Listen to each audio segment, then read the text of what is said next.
Hello दोस्तों, स्वागत है आपका इस नई वीडियो में। दोस्तों, आज हम सामान्य हिंदी से संबंधित कुछ महत्वपूर्ण प्रश्नों का एक प्रैक्टिस सेट लेकर के आपके समक्ष उपस्थित हुए हैं। तो बिना देरी किए इन इम्पोर्टेंट सवालों को शुरू करते हैं। इससे पहले यदि आपने चैनल को सब्सक्राइब नहीं किया है तो चैनल को सब्सक्राइब करना ना भूलें। चलिए, इस वीडियो का पहला प्रश्न है, शुद्ध वर्तनी वाला शब्द कौन सा है? तो इन चारों में से शुद्ध वर्तनी कौन सी है? लिखी हुई सुषुप्ति आपका सही आंसर होगा कि ऑप्शन डी सुषुप्ति यहाँ पे सही लिखा हुआ है। ऑप्शन डी आपका सही उत्तर होगा। अगला प्रश्न है, शुद्ध शब्द कौन सा है?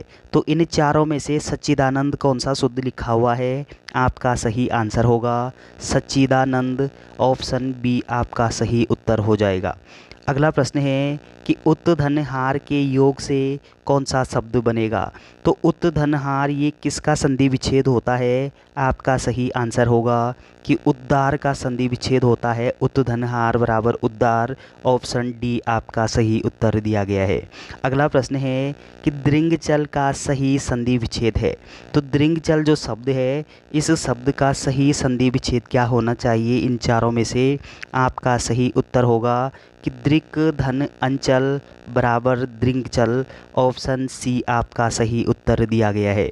और इस दृंगचल में कौन सी संधि होगी? आप बोलोगे व्यंजन संधि होगी।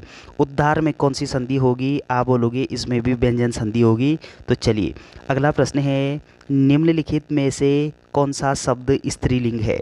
तो इन चारों में से स्त्रीलिंग शब्द कौन सा है? आपका सही उत्तर होगा मंत्रिणी।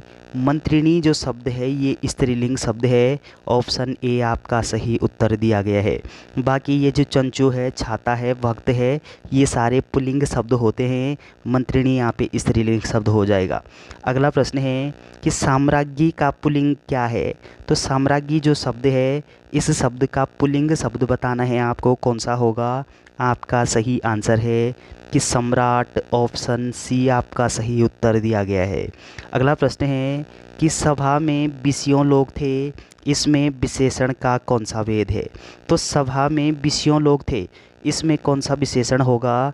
आपका सही आंसर होगा कि इसमें अनिश्चित संख्यावाचक विशेषण होगा।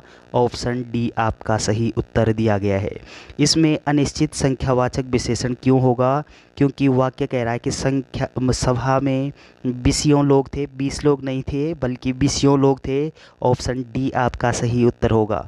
यहाँ पे निश्चित नहीं हो पा रहा है कि कितने व्यक्ति थे। तो चलिए, अगला प्रश्न है, जो क्रिया अभी हो रही है उसे कहते हैं।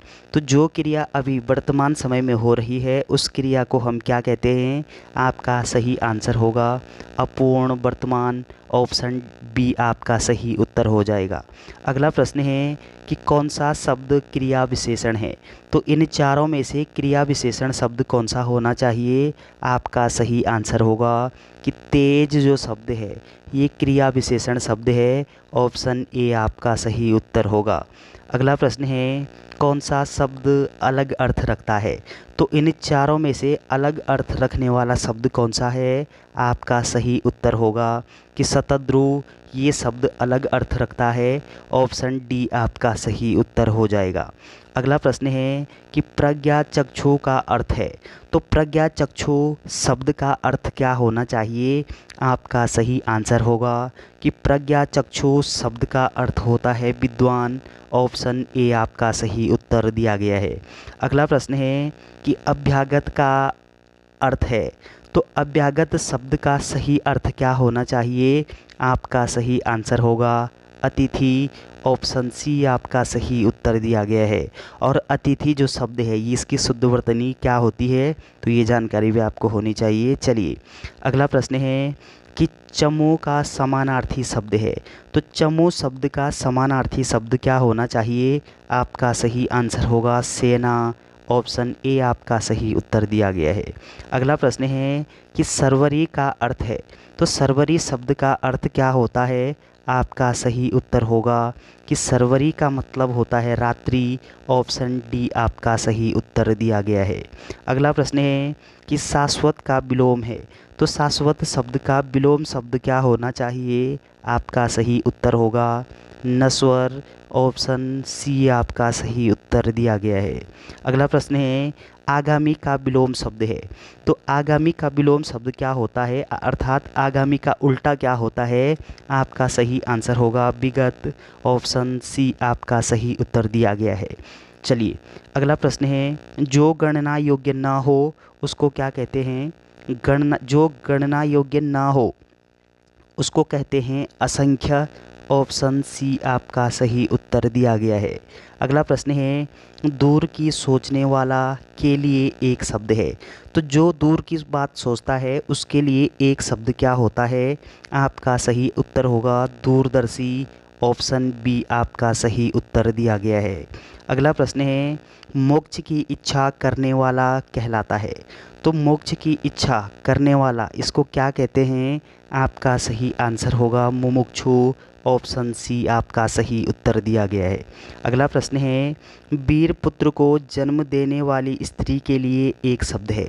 तो वह स्त्री जो वीर पुत्र को जन्म देती है, अनेक शब्दों में एक शब्द क्या कहते हैं उस स्त्री को? आपका सही आंसर होगा वीर प्रसू, ऑप्शन डी आपका सही उत्तर दिया गया है। अगला प्रश्न है, माथा ठनकना का अर्थ है। तो माथा ठनकना इस मुहावरे का अर्थ क्या होना चाहिए? आपका सही आंसर होगा शक हो जाना, ऑप्शन डी आपका सही उत्तर दिया गया है।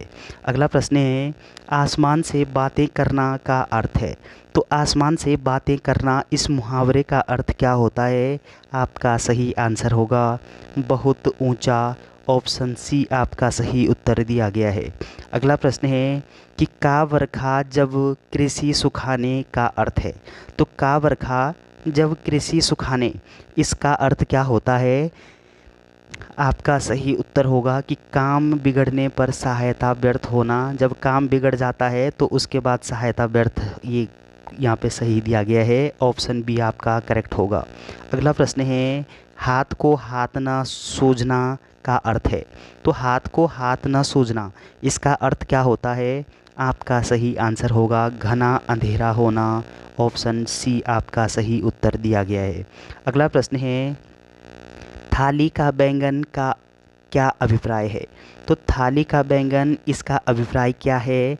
आपका सही आंसर होगा सिद्धांतहीन व्यक्ति, ऑप्शन ए आपका सही उत्तर दिया गया है। तो चलिए दोस्तों, ये 25 इंपॉर्टेंट प्रश्न थे हिंदी के।